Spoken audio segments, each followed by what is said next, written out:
What's up, everyone? Alex here, and welcome to my little corner of the internet. It is Maverique Visibility Day. It is basically a day to commemorate the coining of Maverique, the gender term that is entirely outside of male, female, anything neutral, nothing in between those, and is also not genderless.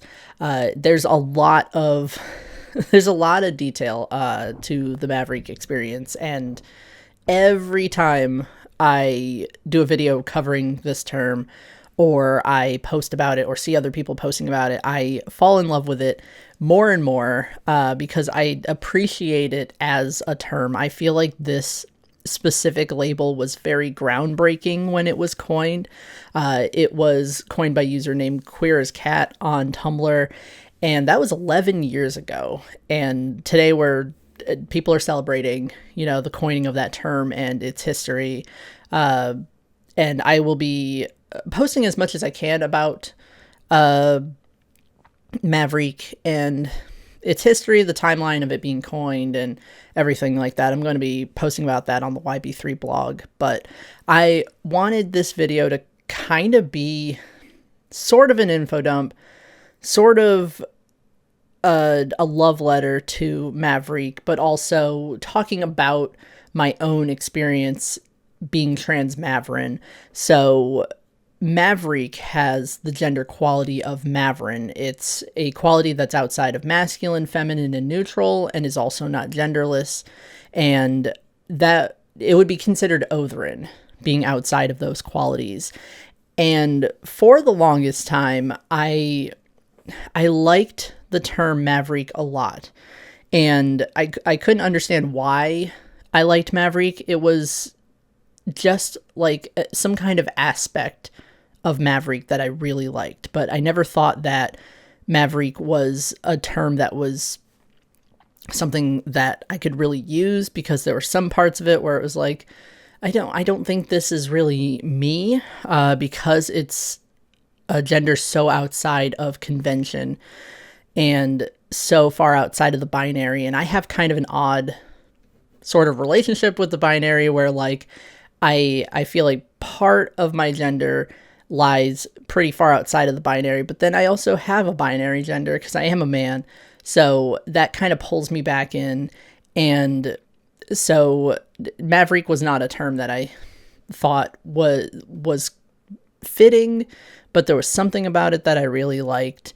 And I had come to realize that it was the gender quality of maverine that I really liked about it. A lot of like the gender wiki pages will say that maverine is a quality that's tied to Maverique, and sometimes it doesn't go farther than that to talk about like what maverinity is and what it encompasses. It's so tied to the Maverique experience that, like, I just thought, like, oh, that, I guess that's not me. I mean, I have a neutral gender. Like, I have a binary gender and a neutral gender, and both of those are not maverine. But then when I was on Tumblr, I saw a post by the Maverique Agenda, who I follow, who posts some amazing content about the Maverique experience. They had said that people can be maverine and not Maverique, and they are welcome on their blog. Like, that's a valid experience. And while it is similar to the Maverique experience, being maverine can mean any number of things that is similar to what you would experience as being Maverique, but, like, it can stand on its own. I am very enthusiastic about having maverine as a gender quality stand on its own, which is why I made the database of Maverinities blog way back whenever. It feels like a more complete blog now because I've pretty much reblogged and compiled as many maverine genders as I possibly could, and I archived them as well. So I have, like, a pretty complete database of maverine genders as well as orientations. There's very few orientations, but I still made sure that I, like, compiled those and archived them. And I'm working on making a Maverinities wiki but that's going to take forever. So every so often I just add a term to it and then move on. And hopefully it'll become a thing. We'll have to see. But so the seeing that you can be maverine and you don't have to be Maverique was sort of like a tipping point for me. I was like, oh, this like a-binary gender autonomy really speaks to me.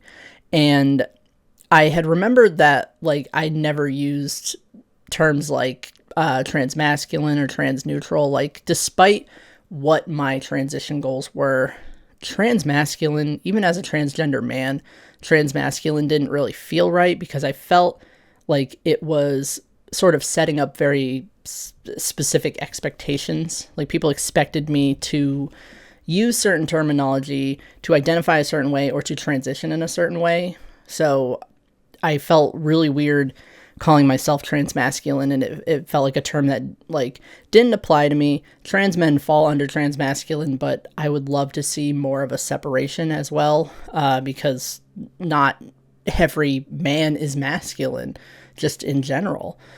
But I had started calling myself trans maverine as a way to sort of, if there is a verb version of autonomy, that's what it was. Autonomize, not a word. But if it could be a word, like it is transgender autonomy. It is removing myself from the categories of masculine, feminine, neutral, and sort of building off of my own personal conviction of masculinity, what that means to me. So there's still sort of a masculine quality there. It looks traditionally masculine, but to me, my masculinity has an a-binary quality to it and doesn't really fit what conventional masculinity means for some people. Masculinity was never like a cornerstone of my identity. I present mask as sort of a safety thing. I want to be able to pass as a man. But otherwise masculinity doesn't really tie in with my gender, which is why I don't call myself masculine aligned. I don't say that I have a masculine gender. I don't use the transmasculine label. Masculinity just doesn't like have any ties to my gender, which is weird as a transgender man who is transitioning in a traditionally masculine way, or at least from what it looks like on the outside, someone who presents in a way that looks masculine. That part is always the hardest to explain. But maverine for me is a way to exist beyond the binary, and transmaverine is a way for me to exist beyond what is expected of me as a transgender man. It places my trans experience far outside of the binary. No matter what my actual genders are, the transgender aspect of my identity is maverine in nature. Maverinity is kind of unique in that there's nothing that compares to it. And because of that, that's why I use it, because there's nothing I can really compare my transgender experience to. There's not really a category for it. There's not a way to discuss it without it just being outside of convention. So that's why I started using the term maverine. Maverinity as a concept also helped me reshape how I view identity categories and binaries. I don't use the AFAB, AMAB structure of identifying. Those are events that happened to me when I was an infant, and they don't have any bearing on my identity. They don't say anything about what my body is like. You can be assigned female at birth, and that doesn't really mean anything for your physiology, because things change. Intersex people exist, and not just as a like like a gotcha, like, hey, like trans people are valid because intersex people exist. Like intersex people are assigned female or male at birth. Sometimes they're reassigned sex at birth. Sometimes the reassigned sex is transitioned away from.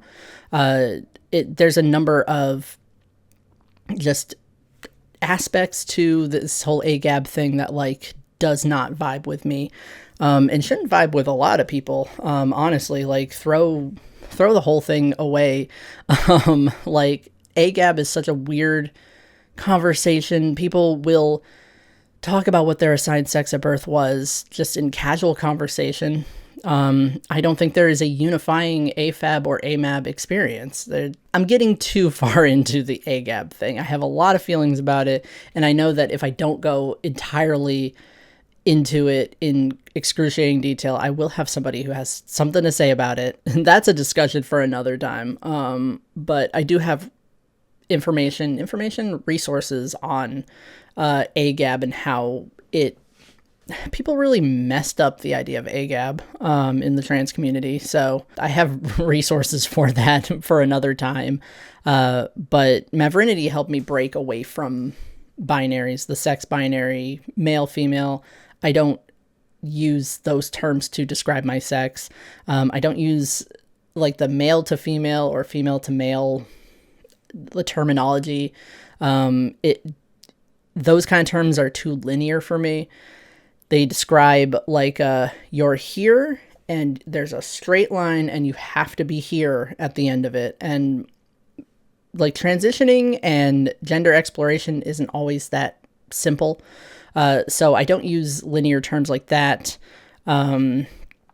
especially since like it kind of denotes like a linearity of transitioning. It is more egregious than binarism, where you're expected to just go from one point to another point, and it misses all of the many facets of the transgender experience. So I don't use male to female or female to male terms. Other people might, but for me, like, I reject the linearity of it. I reject the binarity of it. But just exploring the idea of being trans maverine has helped me break out of all of these different conventions, and it helped me sort of realize the flexibility of not just gender, but sex and modality.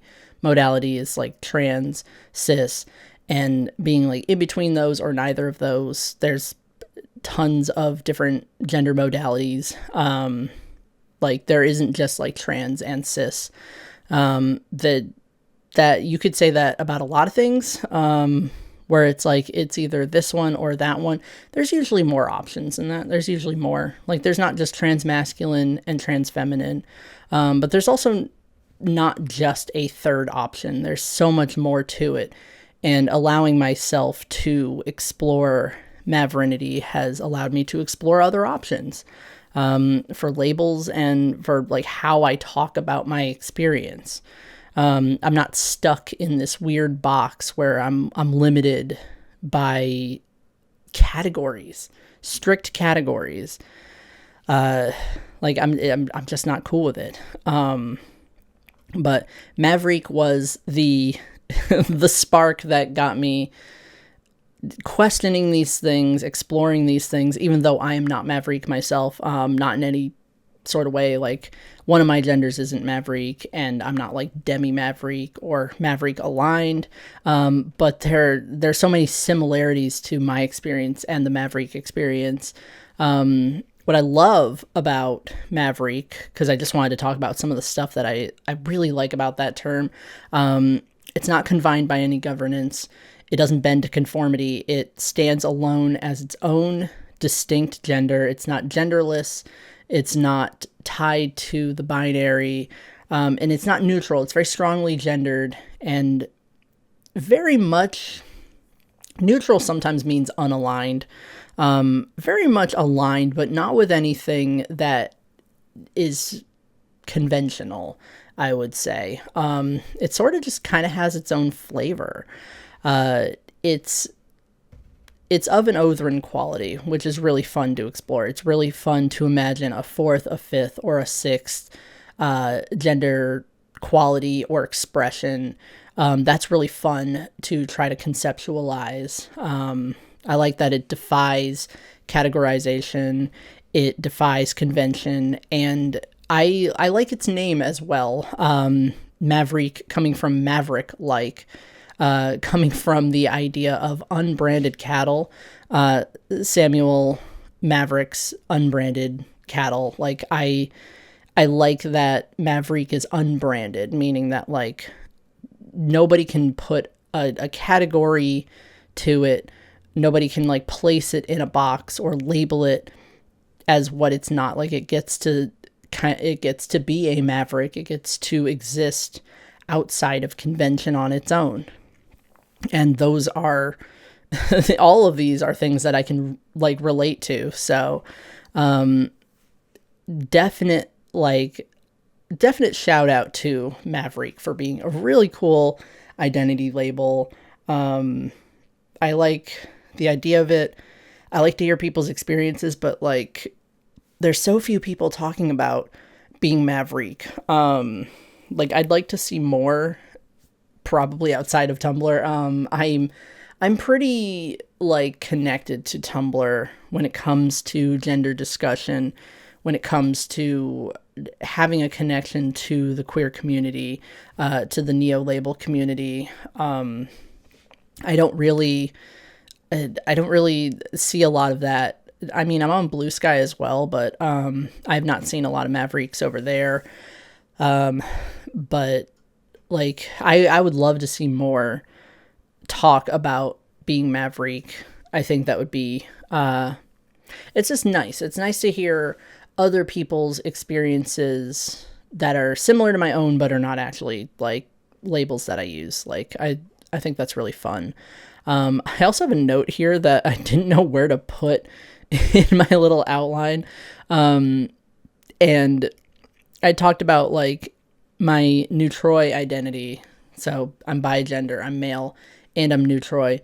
And even the neutroi aspect of my bigender identity feels like it's maverine in nature, because despite it being neutral, it, like a lot of, when people think of neutroi, they also think of, like, the genderless aspect of it or the ambiguous aspect of it.